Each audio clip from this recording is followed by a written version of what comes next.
আজ থেকে আমি চা বিক্রি করব। সত্যিই তো, কদিনই বা দিদি আমাদের আর দেখবে। দেখা যাক না, শুরু করি, তারপরে যা হবে। রাস্তার ধারে ছোট্ট চায়ের দোকান। কাঞ্চনার প্রথম দিন মোটামুটি তার লোকজন হয়, কিন্তু তাকে কিছু বাঁকা কথাও শুনতে হয়। দেখ দেখ দেখ দেখ দেখ, একেবারে দুধে আলতায় গরম গরম। এরম ছিল তোরা বউ পেতাম না। রাস্তার ধারে সে দোকান দিয়েছে। কিছু গ্রামবাসী ও কিছু বদ ছেলের বাজে নজর তাকে প্রতিদিন বিরক্ত করে। যত দিন যেতে থাকে দোকানের সামনে তাদের উৎপাত বাড়তে থাকে। প্রতিবেশী বউরাও চারটে কথা শোনাতে ছাড়ে না। দেখ দেখ কেমন দোকান দিয়েছে রাস্তার ধারে, দেখ।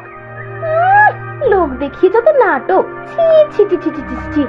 দেখছিস না দোকানে কত পুরুষের ভিড় হয়? বেদবা মানুষ, সবই তো বুঝিস। এলাকার ছেলেদের মাথা খাচ্ছে, জমিদার বাবুকে সব জানাতে হবে।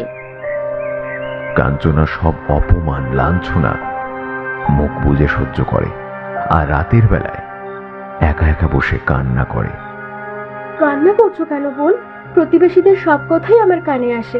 লোকে তো কত কথা বলবে, অত শুনলে হবে? আজ যদি কারো বাড়িতে কাজ করতে যেতাম তখনও কথা শুনতাম। শহরে কোনো আপিসে কেরানির কাজ করলেও কথা শুনতে হতো। সৎভাবে মাথা উঁচু করে বাঁচার জন্য চা দোকান দিয়েছি।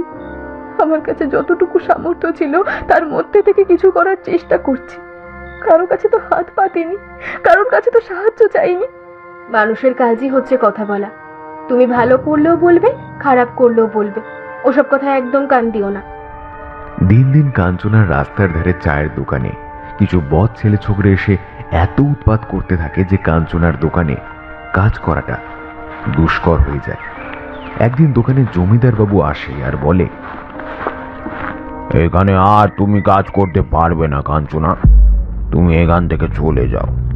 শহরের ছেলে ছোকরারা এখানে এসে ভিড় করে আর গ্রামের মহিলা বাচ্চারা ভয় পায়।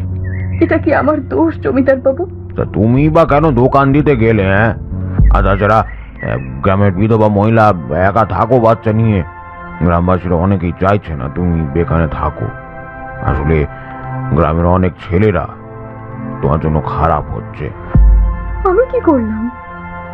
তোমাকে দেখে অনেক মেয়েরা স্বনির্ভর হতে চাইছে, রাস্তার ধারে দোকান দিতে চাইছে। বাড়ির মেয়ে বউ কাজ করবে, এটা অনেকেই চায় না। আমাকে কিছু বলার সুযোগ দেওয়া হবে না। আপনার তো দুপক্ষেরই কথা শোনা উচিত।